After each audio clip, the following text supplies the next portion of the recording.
আসসালামু আলাইকুম। আমাদের কালার বার্ড মুরগির বয়স আজকে 35 দিন। তো 35 দিনে আমরা প্রতিদিন যেভাবে মুরগি ধরি সেইভাবেই মুরগিগুলো ধরছি। ধরার পরে 5 পিস মুরগি দিচ্ছি এইখানে।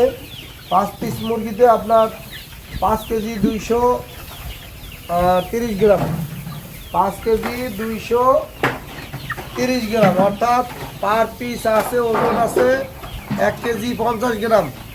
তো প্রতিদিনই এই ওজনের মুরগিগুলোই ধরি আমরা, প্রতিদিন বড়টা করে ধরি।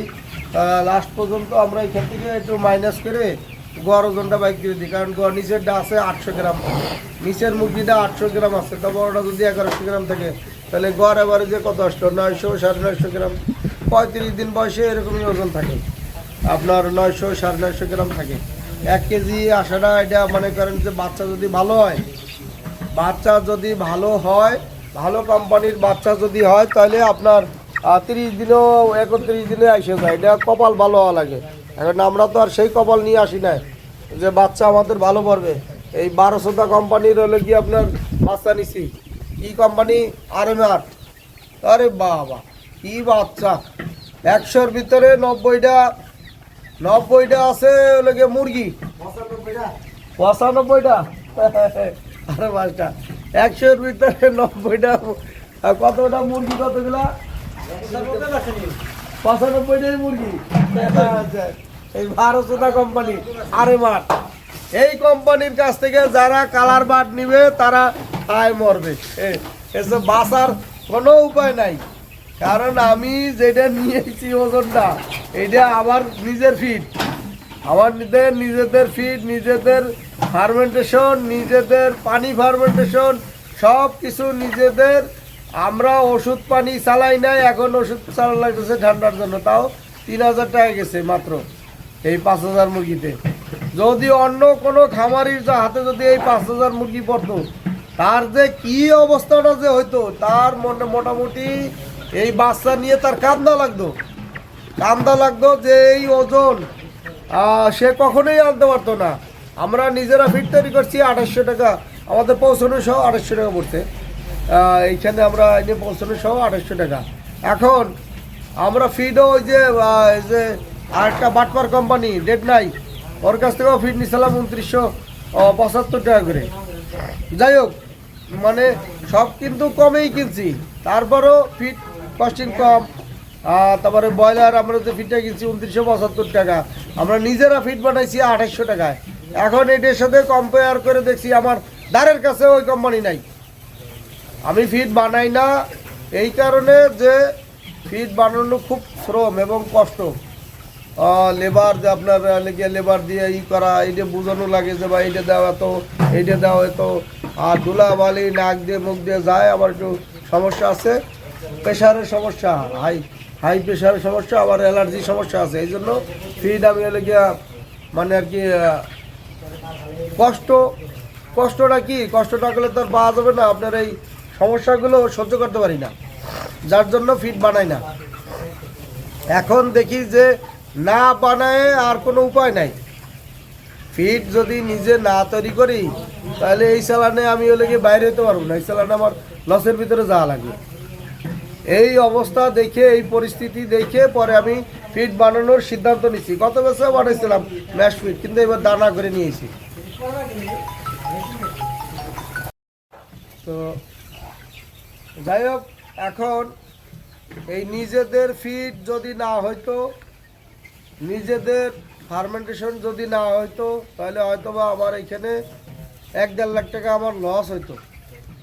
আমি এখানে গোপন কিচ্ছু করার নাই। গোপন কি করব? গোপন করে আমার গিয়ে তথ্য লুকাবো, তথ্য লুকায় আপনাদের লাভ দেখাবো যে আমার এই লাখ টাকা লাভ হয়েছে, এই এত লাভ হয়েছে, এইগুলো আমি গিয়ে পারবো না, সম্ভব না আমার পক্ষে।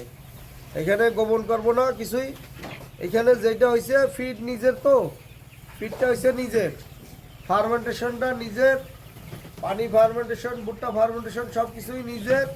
যার জন্য আমি এই মানে যে বাচ্চা সাইজ আপনি দেখলে বিশ্বাস করবেন না। কিছু মুরগি আছে আপনার খুবই ছোট। এই যে মুরগিটা আছে, এই কতটুকু ওজন হবে? 700 গ্রাম হবে, 700 750 গ্রাম ওজন হবে। অথচ এরকম মুরগি বলে যে আপনার হলো গিয়ে অনেকগুলো মুরগি 700 800 35 দিনে যেগুলো একটু ভালো গ্রোথ আছে এগুলো আপনার হলো গিয়া 1100 গ্রাম আইছে, 1100 গ্রামের বেশিও আছে। এরকম তো সব মুরগি নাই, খাবারের কারণে ওজনটা চলে আইছে, 40 গ্রাম করে বাড়তেছে এই যে বাচ্চা। আর যদি এটা অন্য ভালো আমি গত সালানে যে বাচ্চা নিচ্ছি সেই বাচ্চা যদি নিতাম তাহলে এখন 35 দিনে ওজন থাকতো 1.5 কেজি করে, 1.5 কেজি যদি মাথাটা থাকতো 1.5 কেজি, গড় ওজন আমি দেখাইতাম 1100 গ্রাম, 35 দিনে 1100 গ্রাম দেখাইতাম, কারণ সুপার হাইব্রিড 37 দিনে 1 কেজি হয়েছে গড় ওজন। তো যাই হোক সুপ্রিয় দর্শক, এটা আমাদের ভুল ভ্রান্তি বা ওই মানে আপনার গিয়া বুঝতে পারি না যে RMR কোম্পানি ঠিক আছে এরকম করবে, নাহলে আমি তো কাজী কোম্পানির বাচ্চা বা আপনার ওই পিপুলসের বাচ্চা এই সমস্ত কোম্পানির বাচ্চা উঠাইতাম, ওদের কালার বার বাচ্চা খারাপ না।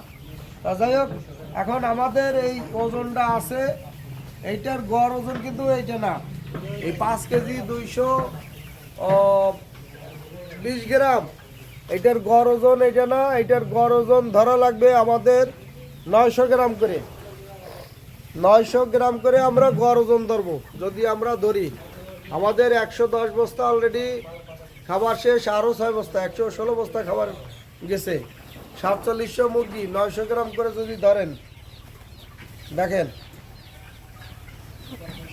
4700 মুরগি, 47-এতে আরও 4800 মুরগি, তো আরও 40টা 30টা আরও 30টা বাদ দেন, 4670টা 4670টা মুরগি আমরা 130 পিস মুরগি মাইনাস দিচ্ছি, 130 পিস মুরগি মাইনাস দিচ্ছি, ঠিক আছে না? তাহলে আর 10টা 12 দিই, হ্যাঁ 150 বাদ দিলাম, 150, 150টা মুরগি বাদ দিছি, আপনার 150টা মুরগি বাদ দিলে তাহলে 4650, 4650। আচ্ছা আমাদের ঠান্ডায় কিছু মুরগি মারা গেছে তো এই জন্য আপনার 4650টা মুরগি ধরছি। এই 46টা মুরগি আপনার গড় ওজন ধরেন যদি আপনার যদি 900 গ্রাম হয় ইন্টু 0.9 কত ইন্টু 0.900 4185 কেজি বা 4150 কেজি, আরও ধরেন 25 কেজি কম, কত 35 কেজি কম ধরলাম, 4150 কেজি ভাগ হয়েছে 116 বস্তা খাবার খাইছে, ভাগ 116 বস্তা 36 কেজি করে আছে। আমি কিন্তু সব কমায় ধরছি, সব কমায় ধরছি, আমরা 900 গ্রাম করে ধরছি, অ্যাভারেজ 900 গ্রাম করে ধরছি, কিন্তু এখানে কিন্তু অ্যাভারেজ কিন্তু মিটারে আপনার 1 কেজি 5 কেজি 200 গ্রাম, আর আমি এইখান থেকে মাইনাস করছি প্রায় 700 গ্রাম মাইনাস করছি, 5 পিস মুরগিতে 700 গ্রাম মাইনাস। আপনারা হিসাবটা বুঝতে পারছেন? মানে আমি অ্যাভারেজ 900 গ্রাম করে ধরার পরেও আমাদের 36 কেজি করে ইসে আছে, কারণ ওই যে পানি ফার্মেন্টেশনটা চালাইছি না, ওইটার যে ওয়েবসাইটটা আছে এটা তো আর যায় না। যাই হোক সুপ্রিয় দর্শক, আমাদের ভিডিওগুলো আপনারা প্রতিনিয়ত দেখেন কিন্তু চ্যানেল সাবস্ক্রাইব করেন না, চ্যানেল সাবস্ক্রাইব করে আমাদের পাশে থাকুন এবং দেখতে থাকুন আমাদের ভিডিও। খোদা হাফেজ।